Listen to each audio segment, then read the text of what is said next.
Hey, welcome to Project Recovery, a podcast about addiction. More importantly, it's about recovery. I'm Casey Scott. That's Dr. Matt Woolley. He's a clinical psychologist. True. True. A man of few words he is. Yeah. You know what? Honestly, people ask me all the time, what's it like working with Dr. Matt? And I go, it's amazing. They don't. I swear they do. Really? You know, I probably get more questions from the public about how they can get in to see Dr. Matt. And I'm not kidding you. And I know you've got a full client list and you're always working, but they always like, man, I would feel like he would be the best therapist. The thing I love about the way you do your therapy is that you meet everybody at their level. You know what I mean? You don't use big words. You don't try to confuse anybody, and you just try to get to the root of whatever's going on and help them that way. And that's what, I mean, you worked with both of my kids. Well, thanks, man. That's a nice compliment. And I think you're amazing. And so I probably get more questions about you than anything else. Not about my shoes or anything, but the real about stuff. the way you do therapy. Oh, okay. Yeah. And so, hey, I wanted to tell you something. And normally I don't get my recovery advice from, well, I guess I do. I get it from Facebook and Instagram quite a bit. Yeah, I was going to say. But I was watching this thing with... We're renaming those the Casey Library. Yeah, and I was watching this thing about Robert Downey Jr. Okay. And this younger generation... He's a crazy story. It's an amazing story. And I've actually partied with him up at Sundance. Of course you have. And it was insane. And this is when he was going through his drug-fueled time. This is when he woke up in the neighbor's house in one of the children's bedroom and almost went to prison. I mean, it was a crazy time for Robert Downey Jr. Yeah. Now, like, my daughter thinks Robert Downey Jr. could do no wrong. Right. I mean, he's just the epitome of cool. I Googled the other day to find out how old he is because I wanted to see where I measured up against him. How old is he? He's 58. 58. Really? That's all, huh? And he looks amazing. Yeah. But people don't realize that he went through this kind of troublesome time. Right. And he was talking, and this was like an old video of him talking with Oprah Winfrey. Mm. And he told Oprah, he goes, well, it's not as hard as everybody thinks. And Oprah's like, are you telling me that addiction is not as hard as everyone thinks? And he goes, well, no, hear me out. The staying sober part is not as hard as everybody thinks. The hardest part of battling addiction is making your mind up to stop. Mm. He goes, that's the toughest part about it. That's the hardest part. Deciding when enough is enough, when you've given up and said, I cannot do this anymore. He goes, that's the battle. Staying sober, like some days it's a big fight, some days it's a little fight, some days I don't even think about it. Mm-hmm. That's not as bad as everyone thinks. The biggest fight is deciding this is what I'm not going to do anymore. Yeah, I can see that. Yeah. You know, because I think for so many times. That's like accepting something's a rock bottom. Yep. And making that mindset shift. Thoughts, feelings, behaviors, like we talk about on the show. Yeah, I get that. And that's the toughest part. And that's really because, I mean, I'll run into people in day to day and they go like, every day it must be just so tough. And I want to go, and sometimes I don't say anything because I don't want them to think that I'm taking it too lightly. Right. Or I go, yeah. But sometimes I go, no, it's not as bad as you would think. Like some days I don't even think about it. Yeah. Some days it's all I think about. But there's a lot of time that goes by that it's not tough. I'm not battling it daily. And you're changing neural pathways. Your brain is literally growing and changing in positive ways. That doesn't mean it won't be a struggle, but yeah. Not going to the gym will throw me for a bigger loop these days. That will really ruin my day. That I would like, something just doesn't feel right. And I was like, I didn't get to go to the gym this morning. That will throw me for a loop. But that's the thing is when you're battling addiction and you know things are going bad. Mm-hmm. And what you're doing now is negotiating with the disease and trying to figure out how you can keep your foot in both worlds. Because that's what keeps people in the rock bottom for the longest is they think, I got one foot. I'm just gonna dabble. I can keep it under control. I've seemed to string 3 months together where it didn't seem to be a problem. Maybe this time's going to be different. And a lot of times that cycle will go on for years. Oh, sure. And or a lifetime. Yeah, 100%. It's not until you go, I'm done with this. Mm-hmm. But making your mind up and coming to that conclusion and getting behind it, that is the toughest part. Well, it was for me anyways, and Robert Downey Jr. Well, you guys, you know what you're talking about. You partied together. And Eminem, Eminem, same thing. Eminem, same thing. Yeah. And there's a lot of people who have come through addiction on the other side. Yeah. And are killing it and just doing wonderful things. I think what he's saying makes complete sense from a psychological standpoint because it sends you down a very different path than the holding out. Maybe someday I'll return to it. Maybe I can keep it under control. That's just keeping it right in front of you, right? And that's the disease. And making the true decision to quit. Yeah. Yeah. And just saying, I'm done.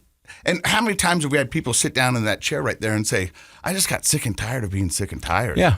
I dragged it on way too long. And that's the thing is that, like, that's a common theme for people who are truly in recovery. And when you think in an addict's brain, like, living on the street doing this thing, how do you think it's going to end? Do you think one day all of a sudden there's going to be something like, oh, yeah, and then it gets better? Yeah. No, I mean, it's not. It's a slippery slope, but it's just going down. It never goes up. Yeah, there are two outcomes, like we've talked about before. Either you get sober and live a life of recovery, or you die. Yep. And those are your outcomes. So, I mean, that's I was thinking about it on the way down here, and when dealing with my addiction, there's a fight every day. Mm-hmm. Some days it's with a first grader, and some days it's with a UFC fighter. Right. But and it runs that range. Yeah. Some days it's like I don't even think about it. It's just like, I'll just push you over. I got this one. Yeah. And then some days when real life smacks you in the face, whether it's a loss of a loved one or a pet or a fight or something like that, then the old habits come in. It's like, I got to get away from this feeling. This sucks. And what works? Well, I know one thing that works, but I can't do that. So now I've got to sit and process this stuff and figure it out. Got to do the hard work. Yeah. But I mean, that's what I was doing my whole addict life, was running and numbing. I mean, those are the two main reasons that I used it. Yeah, escapism. Yeah. But, finding healthier ways to do that is the way to stay sober, right? And meditation, breath work, gym, and stupid communication. I know, right? It's the worst. You know what I mean? Having to talk to people and process feelings. Yeah, stringing words together. Admit when I was wrong. You don't want to do that. But I'm doing it. I know you are. You're doing great. I'm trying. But I'm going to be honest with you, not every day I win. No, those are hard things. Probably for all of us on some level. Yeah. Yeah. But it's that dang communication. Right? We should do a whole show on that, probably. Yeah, right? But and we could bring the lovely Leslie in. Okay, so I like this. I think that'd be great. We could talk about effective and ineffective communication. And I do both. Yeah. And I know I do. And I mean, we all do. And I don't think I'm a fair fighter when it comes to, fight. We're gonna have a couples counseling session on communication. Do you think you fair fight all the time? I don't fight. I'm a lover, not a fighter. Ooh, I like what you did there. Actually, I don't think we've ever had an argument in 5 years. But is that normal? No, not at all. So do you think somebody's not telling the truth? Nope. You just get along that well. Got lucky.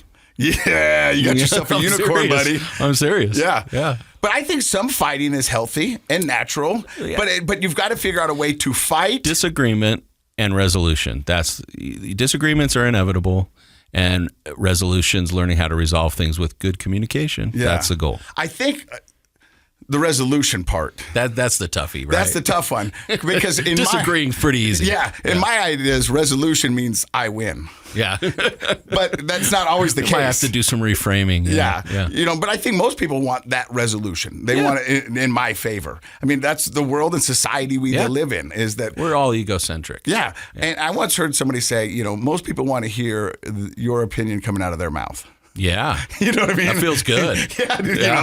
So what I'm going to do is I'm going to fight until you see it my way. Yeah. And sometimes you're just not going to see it both ways. And that doesn't work in marriages, etc. No. Yeah. Wow, this took a turn. It sure did. But you know what? Before we get to our wonderful guest, because I am very excited, we have a unique show today. Yeah. It was your birthday this week. Yeah, turned 50. Turned 50. Yeah. Woo! Big 5-0. So to celebrate, I have two gifts for you. Okay. One is a gift of inspiration. Is it a book? Maybe. Okay. And the second one is a gift of information. Ooh, see what I did there? Yeah, I like inspiration. Okay, let's go inspiration first. You can tell I wrapped it myself. Yeah. Oh, here we go. What is this? It's How You Play the Game. And you might know the author, Brian Kilmeade. He's a sports writer. Has in the past had a show on Fox Sports and things. I love it. Read the subtitle. The Powerful Sports Moments That Taught Lasting Values in America's Finest. So let me tell you why I'm giving you this book. This is actually one of my favorite books that I have read with my kids. And it's older now. It's probably 10 years old. But what's great is there are 91 different people highlighted in this book. So each story is 1 to maybe 3 pages long, super short reads. And what they talk about is how growing up, sports played an important role in them becoming a better person. So you read them with your kids, and you'll see that the people, go ahead and open it up because I highlighted some of my favorite. Go to the very beginning there. I see Sugar Ray Leonard, John Wayne, George Foreman, Tyrone Muggsy Bogues, Joe Montana. And then inside you wrote, happy 50th to a good friend, a true optimist, and a great man who makes the world a better place. Love you, pal. Matt. Yeah. I want you to enjoy that book and maybe read it with your kids. I highlighted some of my favorite stories in there. The very first story is probably my favorite. Go ahead, and that is Terry Bradshaw. You even have Simon Cowell. So some of the people in the book are not athletes, right? They're actors, they're politicians, they're historical figures. Athletes? Well, no, their sports experience growing up inspired them to become a better person. And so each of the stories are different. We got Rudy Rudiger. Yeah, and they just talk about how playing sports was a healthy thing for them to build their character. So I thought, and I love it because that's one that my kids would remember, that we would sit down and be like, let's read a story. And we'd pick somebody out of there and read their story. It takes 5 minutes, and you get a little inspiration. So did you also give me a prescription card? I did, because that was the only bookmark I could find in my clinic. Oh. So it gives you a discount on prescriptions. ED stuff? Yeah, for whatever you want. Yeah, so cool. There you go. You just so everybody knows, discount. I don't need it, but right. We know that. Everything's cool in that department. Yeah, you know what I mean. All right, now I know we got to get going, but here's the gift of information. That was inspiration. I love it. This is information. What to expect in your 50s. Oh. We're going to do some health care. All right, let's do this. Updates. And it's not all bad, actually. The first one's pretty good. Brain health. In your 50s, your brain will function you have 25% more positive brain function than you did when you were you have more than you did when you were 25. And plus, I'm sober, so I've been at 35 to 40%. Reading's hard. Yeah, I get it. Yeah. And it may dip down a little by 55, but to preserve your brain power, they do say that eat a Mediterranean diet. Fruits, veggies, whole grains, healthy fats. Have you seen the thing on Netflix? My mom called me, and it's either called the Green Zone or the Blue Zone. And it's something about... Green Zone, I think. It's the Mediterranean island. Yeah. And they've got all these people that their health functions in their 50s are amazing. They're living wonderful lives. Yeah, and they're all living to that. in their hundreds because of this Mediterranean diet. Yeah. Because it's just so... It's good for the body. Yeah, and you like olive oil and canola oils and those kinds of things. We think, fats we should cut out, but no, actually, those are really important. If we called my mom right now, she would say, "You're not eating meat with nitrates, are you?" And I'm like, well, "I don't think so." Like hot dogs, Yeah. Well, mental health. Nearly 95% of people who are 50 or older say they're satisfied or very satisfied with their lives. And you want to know some of the factors on that? Yeah. And you're going to like this one. People who avoid heavy alcohol use are among those very satisfied. I was just talking to my camera guy about it today, and we were talking about alcohol, and I was like, I don't even miss it. And I go, what's crazy now is that for the first time in my life, I'm comfortable in my skin. Mm-hmm. I don't need anything to add to make anything more enjoyable because I know that I can have fun without it. For the longest time, I didn't think I could have fun without alcohol. Mm-hmm. And here I am 5 years sober and have had some of the best times in my life, and they've all been alcohol free. And it's given me this self of...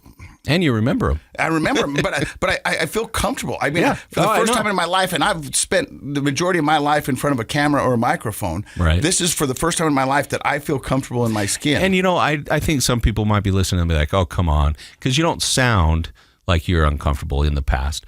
But most people don't understand the level of stress, anxiety, self-consciousness that a person who is in the public eye goes through because they think, that just must be a fun, easy job because you make it look fun and easy. 30 years ago, I needed you to like me.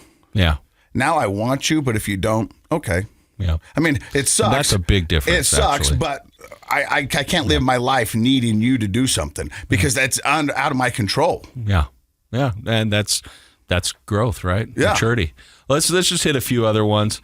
You'll like this one because you're into the gym.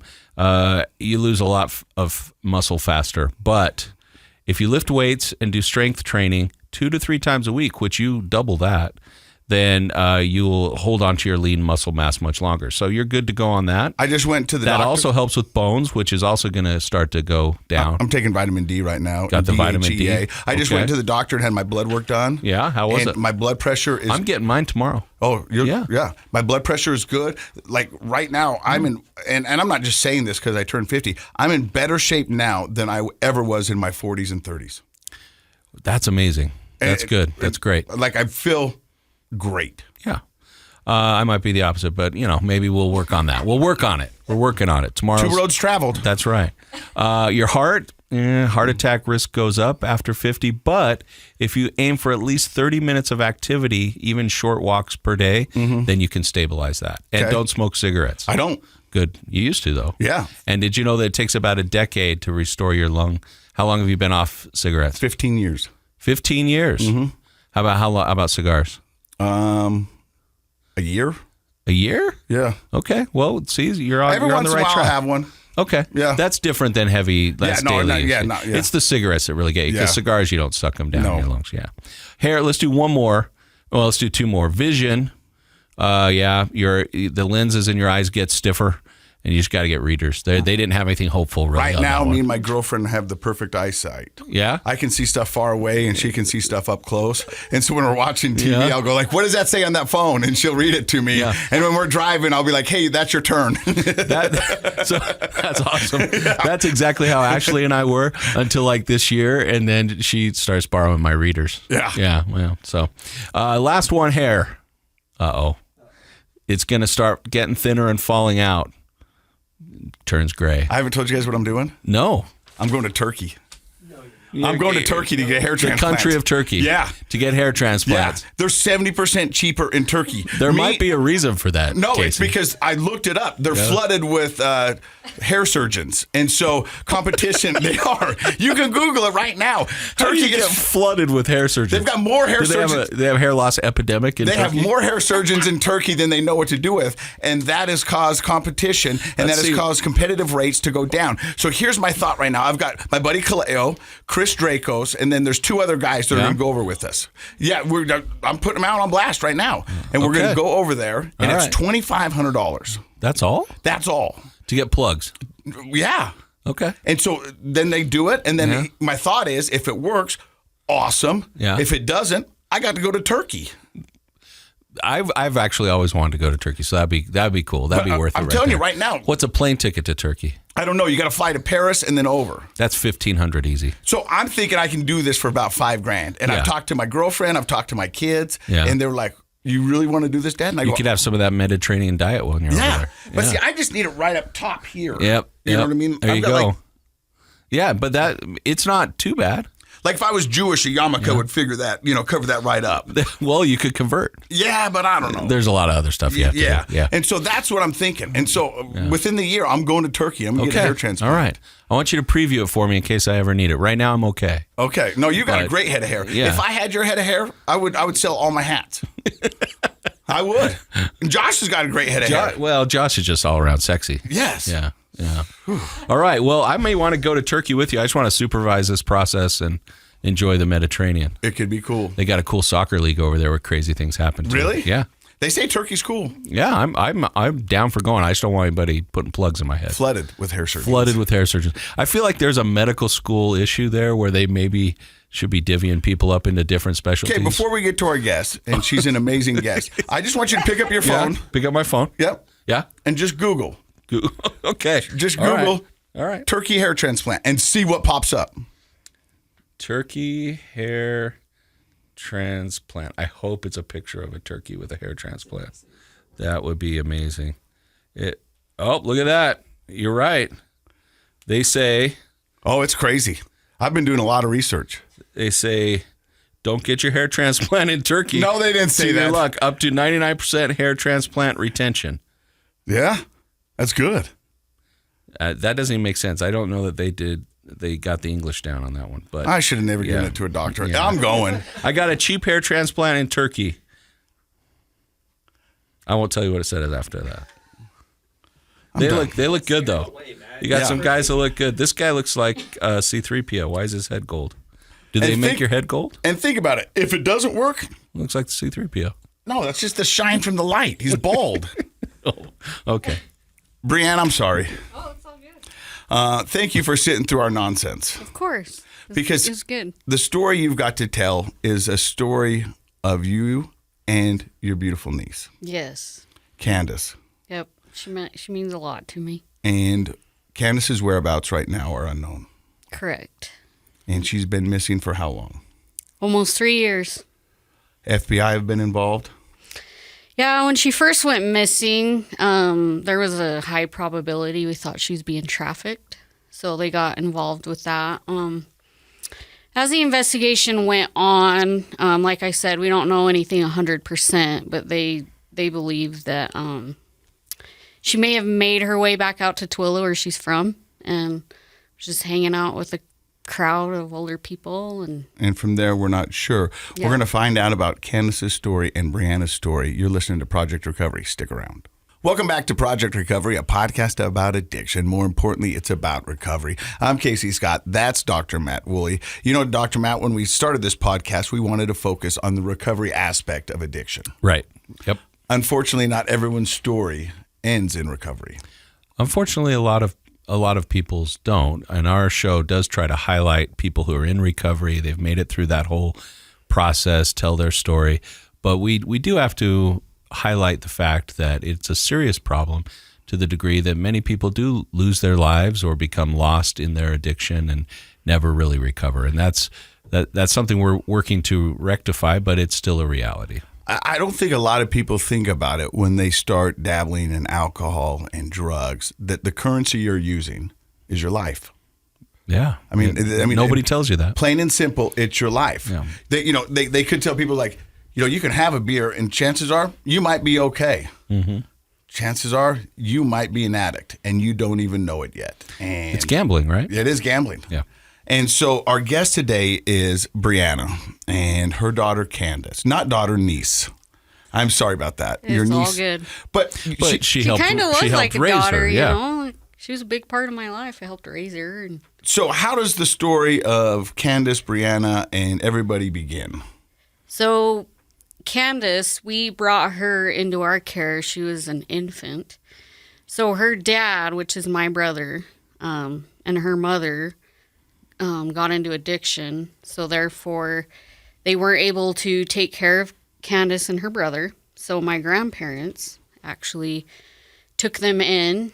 And I remember when they brought her home and her brother, and they were deciding, like, can we do this? And I remember looking at them and I said, you know what? I said, I'll do whatever I can to help to make sure these kids, are always loved and safe.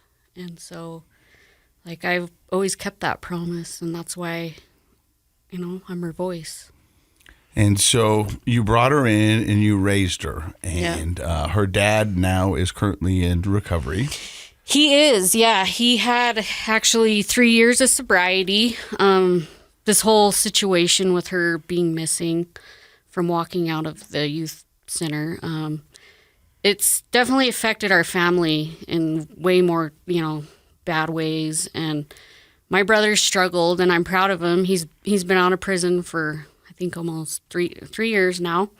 He did have a relapse over this whole thing, and I was proud of him because typically when he relapses, it turns into this horrible 6-month cycle of a binge that ends up in prison. But this time, he actually took control of it and checked himself in somewhere. Before it got to prison. He did, yeah. So he was there for 4 weeks and 45 days, and now he's home. And I think that just emphasizes that addiction is a family disease. It is. I think so many times us as addicts think, what do you care? This is my body. This is my life. I can do whatever I want with it. I'm not making you do drugs. But it's the selfishness of the disease speaking, because it is a family disease. It affects everybody. It does. And I remember him, he dabbled with drugs young, just like Kandis did. So it's like this whole revolving thing that I'm witnessing, of him and his childhood and his teenage years and his adulthood. And everything that put him in prison, I mean, he was in prison most of her, like basically pretty much all of her childhood, but it was all because of drugs. Can I ask you a question? Yeah. Why aren't you an addict? So I'll just tell you this. My mom was actually an addict. After her and my dad divorced, she got into meth at 38 years old. So I actually lived through addiction with my mom as well. And I actually left when I was 17. And so I always think because of her addiction, I'm not an addict. Because I feel like if I wouldn't have seen what she went through and like me as a child, like I remember I hung around kids in school that were dabbling too. And you know what? I was like, you know what? I'm not. I've seen my mom, my brother. And so I walked away from it at 17 years old. And I think her addiction kind of saved me in a way. So that's an interesting point that you bring up, because you have a brother who's an addict, you have a mother who's an addict. I assume, are there other members of the family, extended cousins, grandparents, people that where it's an issue? I mean, not really. Okay. It just kind of stems from there. My other brother, you know, he did drugs a little bit, but he never had to go to rehab. I mean, he's a very successful person, and They never got him. My point being sort of similar to the Robert Downey Jr. comment. It's you may carry that predisposition towards addiction genetically, but because of what you saw, you made a choice at a very young age not to start down that path. Exactly. And sometimes in our families, we don't know how strong that genetic predisposition is running. Exactly. If you have generations of people that are choosing not to do that. Yeah. So you're a great example of kind of what Robert Downey Jr. was saying, but on the front end. You were saying, I'm going to make that choice to not go down that path. Exactly. And if we can pass that sort of information on, that's again like what you were saying, Casey. It's that gamble, the generation after you and after them. Like if they understand that this runs in our family, it could get you. You might want to start with making the right choice in the beginning. Yep. Yeah. So let's move on with the story. And we can't tell Kandis's story because it's Kandis's story. Exactly. I But can only let's- tell you what I know. Let's tell Breann's story, and let's talk about how it affected you and what you saw. Because I think a lot of people at home who listen to this podcast are loved ones of addicts and trying to figure out how to navigate that world, whether I'm enabling, what am I doing? And so what did it look like for you and your family? You know, it was really hard. So when she started dabbling with those drugs, I mean, it started with marijuana, and then, then it's At meth. what age? What age do you 14. think? 14, she started Yeah. using marijuana. So when she started doing the meth, my mom's been in recovery for 13 years now. So That's amazing. It is. Good I'm for very her. proud Yep. of her. So my mom took control of that situation very quickly because my mom was taking care of, like, raising her at this time. And she actually moved to Wyoming with my other brother and his wife. And they took care of her because she was there, I think, a year. But she ended up she got in a little trouble up there, but she ended up going to a treatment there. They have some really good treatment centers there for juveniles in Wyoming. And she did well, and she came home, and she did good for a while, and then just back at it, dabbling again. And then And you said meth. What age did that start? 14. So she may have, like, tried the marijuana at 13, but it was like 14. She dabbled, and then it was like, boom, right when she hit 15, it was like she's a completely different kid. Not the same. And one of the things that's so detrimental that kids that age don't understand, and maybe a lot of parents don't understand, is you have such an important amount of brain growth and development happening at those early teen ages. It's another springboard in your brain development, just like infancy. And you start wiring your brain for addiction when you start using at that young age. Yep. So I've learned a lot. So she had that trauma, right? She had that, I don't have my mom, I don't have my dad, and her mom never come around, and I respect her for that. Her mom's actually in recovery doing very well, and I'm proud of her too. You told me something when the microphones were off about her mom, and you said some people take this information good, some take it bad. But what did you tell me? I told you that sometimes when you're in rock bottom addiction, the best thing you can do is distance yourself from people that you love, because the people that you love don't want to see you like that. And so you felt that she loved her daughter so much that didn't want to traumatize her anymore, and the best thing she could do for her was to stay away. She just said, I'm not a good fit to be around my kids, and she was right, you know. And so Kandis always had that, like, she wanted that mom, and it doesn't matter like how much love this kid had. So much love from so many of us, but when you have to raise like your niece, it's not the same kind of love. It's not like, yeah, I was a fun aunt too, but you know, like grandma and grandpa are different. We have to discipline, so it's different, right? And no matter how much love you give them, you can't replace that emptiness in them. So when you said running and numbing, that's exactly what she was doing, running and numbing. So, I mean, she ran away several times, like from these treatment facilities, and that's exactly what it was, running and numbing. She had that emptiness that she was trying to mask. And it sounds like you were trying to do all the right things, getting her into treatment centers, setting up boundaries, doing all these things, but it wasn't working. So you just have to be ready to put your mind to it and be done with it. And she just wasn't. And so when her friend took that car and she got that felony. Okay, so let's walk everybody through that, because you told me that off air. Yeah. So in the state of Utah, when you're a juvenile and you commit a felony crime, you go into a system called Juvenile Justice System, called JJS. So she actually went in there for the felony of taking the car, the joyriding, and that's when her addiction spiraled out of control. Why do you think so? Well, because she goes to this treatment facility and she's meeting kids that are, I mean, gang affiliated. We got all kinds of heavy crimes that these kids, you know, have committed, and they're in there.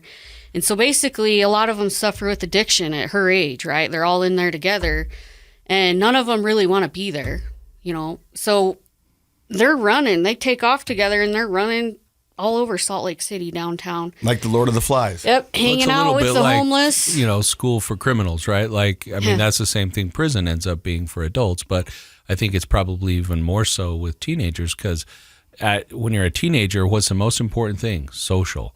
You know, meeting other people, and these other people are in there for similar issues, and so they learn from each other. So that, from a treatment standpoint, being a person who works in treatment, I work with teenagers a lot, that's a hard thing to overcome. How do we provide them treatment without them learning bad behaviors from each other? It's a quandary. It's true, and they run, and so that's how she learned the streets, you know. So they escaped from the facility. Yeah, and my brother, when he was in active addiction, he was never, like, he would disappear, you know, out and like way far away from us. Like, she's out running Salt Lake City, downtown, you know, getting drugs. People's giving her drugs. She's 16 years old. And, you know, I don't even want to know how she had to get them. You know, they say, and it's a stupid way of thinking, but they say it. They go, you want to become a better addict, go to rehab. You want to become a better criminal, go to jail. Yeah. I mean, because that's where you're getting your true lessons and you're learning. I mean, some people go and get rehabilitated. Some people go and get better. But there's another faction of people out there that don't want to get better, and they're just taking this to buy their time or to get them off the streets or to keep their parents off the back so they can go back and hit them up for more cash. Sure. I mean, there's a big population of addicts out there that know how to work the system. Yeah. You know, and will manipulate it and use it just like any other addict. Yeah. And so I think that's interesting. I think we should pause though for a second and talk about, like, this highlights a real major issue. And we don't know how much she was involved in this, like you just said, but how does a 15, 16-year-old live on the streets and get drugs without income? And so that's a big problem in it. Like you said off the air, it's an ugly, ugly world, Casey, that sex trafficking is a big part of, not just for girls, but for boys as well, of those ages. So when you see teenagers on the street, you need to understand that there's a lot of risk going on there besides what we might think. That's actually our most vulnerable population right there for sex trafficking. I've been involved heavily with all different levels of law enforcement. Like, high undercover law enforcement that do sex trafficking stuff. I mean, they told me that's your most vulnerable population right there. Like, those predators actually pry on those juvenile systems because they know those kids that come jumping over those gates or out those doors, they know they're broken, they're addicted. A lot of them don't have family that care about them. And that's another thing, like Kandis had like friends in there that she told my mom, can this person come live with us? Like their mom and dad's, into drugs, dad's in prison. So it's like, they don't even have a support. It's like they could take those kids. Nobody's going to look for them. You know what I mean? How many rehab programs, juvenile justice programs, do you know how many she went to? She went to several. I know at the top of my head 4. I mean, they had her in Ogden. She was going to go down to St. George. She never did. And I know the Odyssey House was a struggle for her because I'll just put it into this term, and maybe Casey would understand, but when you got an addict, and is it really a good idea to put an addict in a facility where there's like a liquor store right there? No, I mean, like right in your walking distance, because that was her, right? That's Odyssey House right downtown. So it's like, oh, there's my running and numbing right there. That's where I get my stuff to numb, and it's right there. I can see it. Like, it's not the best, but it's what we have to work with. I know where I went to recovery, there was a bar across the street. Some therapists will tell you exposure therapy is a therapy that's very useful. So, I mean, well, you have to do it the right way. Yeah, you do. And no, it's not. But and with kids too, it's like they're kids, so it's totally different too. Yeah. And so now she's at Odyssey House. And she's running and gunning. And what people don't know is that could she leave at any time she wanted, or was there checks and balances? I mean, they said it was secure, but in reality, it's not. I mean, she had an ankle monitor on, and here's another problem too. Is right, so they get a lot of the problems that they'd say when she'd run away too. They tell my mom, well, she didn't charge her ankle monitor, so we couldn't ping it. And it's like, okay, well, you got all of these troubled kids that can't be responsible or make responsible decisions. So we're going to put them in these facilities where they don't want to be there, and they're going to leave the first minute they can. Like, they're not going to willingly charge their ankle monitors. I mean, we probably should have somebody in charge of that, but I don't know how the system works. I don't sit there and watch it, so I don't know the details of ankle monitor charging, but I will say that you had mentioned off air something that is very true, that there's a higher need for helping youth who are into crime and drugs than there are people in facilities to support it. And, it gets into like, how does the state get involved? How do private agencies get involved? How can we pay people enough to provide quality care? It's a tough situation. And unfortunately, I think depending on the people in charge of a particular facility at a particular time, things may fall through the cracks. But I would agree that it sort of makes sense that, I suppose if I needed to have an ankle monitor and it was up to me to charge it, I can promise you I'd probably forget. Yeah. I know I would, and all my kids. And I'm not a teenager anymore. Breann, tell me about the second to last time you spoke with Kandis. So the second to last time I spoke with Kandis, it actually was not good at all. I was very upset. She come home for a visit. She relapsed. She was high. She was stealing money out of her brother's wallet. I kind of lost it on her. And was meth always her drug of choice?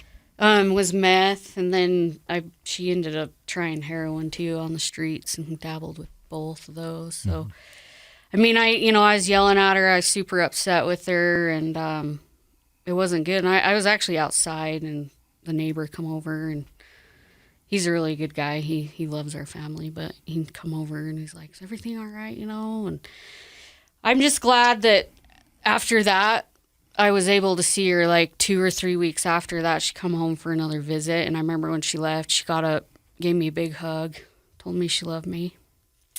That was the last time I seen her. So what happened, or what do you know? whereabouts could be. Well, what happened once she came home? She gave you that nice hug, and I can tell that meant a lot to you because you're feeling emotional, and it's a very emotional story. We appreciate you being so open about it. Yeah. What do you know happened after that for her? She left your house, and then what happened? And then she ran away after that. I mean, that kid was Did she make it back to the facility? She did. She actually was found by a library square worker that was worried about her, and actually pulled all those body cams and watched that. That was really hard to watch. But she actually had an overdose, and so she went to the hospital and spent some time at primaries. Her liver was struggling at that point, and so they put her in DT 3 days after she left the facility. So she had, I think, like 2.5 weeks of sobriety on her. After that time in June, she ran, and she was there 24 hours and left, and then that's the last time she was seen. So July 15th of 2021. And that's another thing, too, is that was the most worst time to have to deal with that, because 2020, you remember the law enforcement, and then we had the pandemic. We lost so much law enforcement. Salt Lake, her case is in Salt Lake, and I think when they transferred her case to homicide in 2022, I think they had a total of like 7 detectives left there. And I'm talking 7 total for the whole Salt Lake City, Wow. crimes. And why did they transfer it to homicide?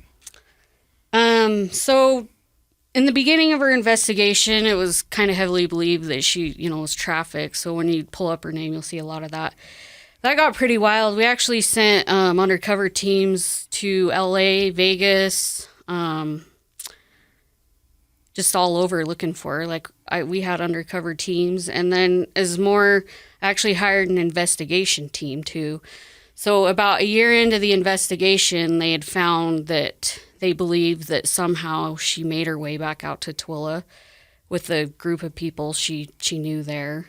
And so we don't know this 100% because we don't have any proof of it, but they believe that maybe she was with these individuals and overdosed, and they all kind of panicked because of her age and maybe did something with her.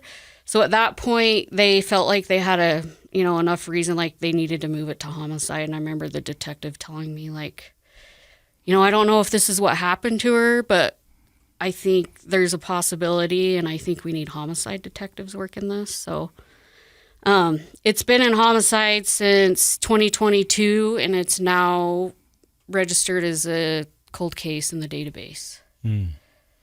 And those...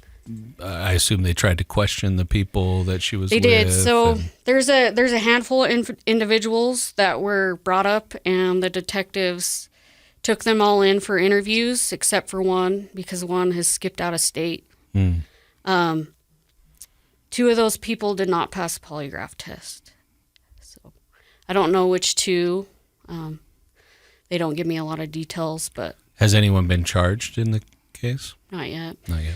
So basically, they told me that they performed these polygraph tests with an examiner there and asked straightforward questions about Kandis, like, do you know Kandis? Do you know what happened to her? Do you know where she is? And he said one flat out failed and the other one didn't really pass. So where I think that's where they left it at. I think that's where we're left at. And so you can't arrest somebody for failing a polygraph test. So we don't have hard evidence. So you do whatever you can to keep Kandis's story alive, because on the other side of that coin, we don't know for certain. Right.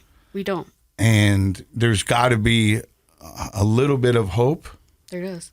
I don't know. She's out on Salt Lake, probably, I don't want to say it and I don't want to think about it, but I'm sure she sold herself for some drugs. And who knows, man? She could have wound up with the wrong person. She could be in another state. I have no, you never know. And today she would be how old? She actually just turned 19 January 12th. Okay. So she's 19 now. And so why do you feel it important to share Kandis's story? I think that all addicts should listen to this story because when you're in rock bottom addiction, how many people do you associate yourself with every day using drugs that have your best interest? Probably not very many, right? So if you were to overdose, are those people going to help you, or are they going to leave? And so that actually happened to one of my best friends, you know. She'll be clean 8 years, you know, this month. But she told me a story about how she overdosed one time. She was a heroin addict. And if it wasn't for her friend being there to call 911, everybody else bailed, you know. She wouldn't be here today to have her sobriety and live the life she does. I think, unfortunately, that is a very common thing. And what do they say? There's no honor among thieves. I think there's very little honor among addicts, right, in the sense that you're right. I think people are there to use together, but not really having each other's best interests in mind. If it sounds like it's possible that she's even here in the state of Utah somewhere still. Right. You never know. How would people, if they saw somebody on the streets that maybe fit her description, what would they do? So they can actually call the Salt Lake City Police Department. If you actually Google her name, Kandis, it's spelled Kandis and then Harris. It'll pull up so much stuff. You can actually find her flyer, and it has her case number on it. And you can call Salt Lake and report it, and they'll look into it. And I'm sure we'll put it on our Facebook and all our social. You've brought a cute picture of her here. Yeah, I love that picture. And we'll put that up too. Yeah, awesome. Yeah, I'll send you a flyer that has her case number and everything. And after hearing that story, you can understand why your brother had a little bit of a relapse. I mean, he did. It's a lot to. I can't even. I have a daughter, and you have two. And, you know, I can't even imagine. I think that we all hurt in my family. Like every day, it weighs heavy on us. But I always think of him because he probably has the most guilt, you know, and that weighs way heavy on him. Like, you know, he tells me it's my fault. I'm like, it's not. There was things, you know, you could have made better decisions, but, you know, it's not all your fault. No. Well, I mean, it's just so much to process. Right. But we can all learn a lesson from Kandis, because I think sometimes we have the whole world in front of us and we don't see it or appreciate it. You should always appreciate, you know, who you have here when they're here, because life's fragile and they can leave, and you should always appreciate when they're here. In recovery, gratitude's the attitude. I mean, that's what, you know what I mean? And you're right. I think a lot of times we don't realize what we do have. Exactly. And a lot of times we're searching for what we already have, but we just don't realize. We don't. Yeah. You know, for love, unconditional love, family support, you know, and you know, I think Dr. Matt said it, you know, those early years, that 14 years, that's instrumental in our brain growth. And if we start abusing alcohol and drugs at that early age. Well, you know, the term is you wire your brain for addiction. So whether you're predisposed or you're not, you start to train your brain to want those substances more than they want other things. And your brain's very impressionable is another way to say it at those young ages. So, you know, I feel for your family so much. I'm sure it weighs heavy on you, like you said, every day. But I also love the fact that you're willing to take your time out. And, you know, this is the middle of the day, and it is not lost on us that people make sacrifices for their time and their schedule to come and tell their story here. Yeah. And in this case, this is our first time we've really highlighted a case where a person their whereabouts is unknown. Yep. And the last time we knew, they were still in active addiction. But I hope that people will take several messages away from this. But I love your message of, you know, be grateful for the people that you have in your life when you have them, right. You know, and open your communication as much as you can with your kids. If you're struggling with any type of addiction, maybe the best thing you can do for your kids is work on that for yourself. Exactly. And appreciate you coming today very much. Of course. It's an honor. Thank you. And Kandis is kind of here right now. I mean, she's sharing her story. She is. She's sharing a story of woe and help and thoughtfulness, and she's out there. And hopefully this will end with a good resolution. Yep. And if it don't, then I'll try to turn a nightmare into something beautiful, and hopefully we can help somebody else, Well, thank you She'd so love much. to help, so. Thank you so much. Yeah, of course. And thank It's you been for listening to another episode of Project Recovery. We do appreciate it, and it means the world to us. And so if you're out and about, take a look, have a little love, have a little empathy. And I would encourage people to check out our Facebook page to see a picture of Kandis, and you never know. You might come across and save somebody by being aware. Right. I'm going to go home and hug my kids. That too. Exactly.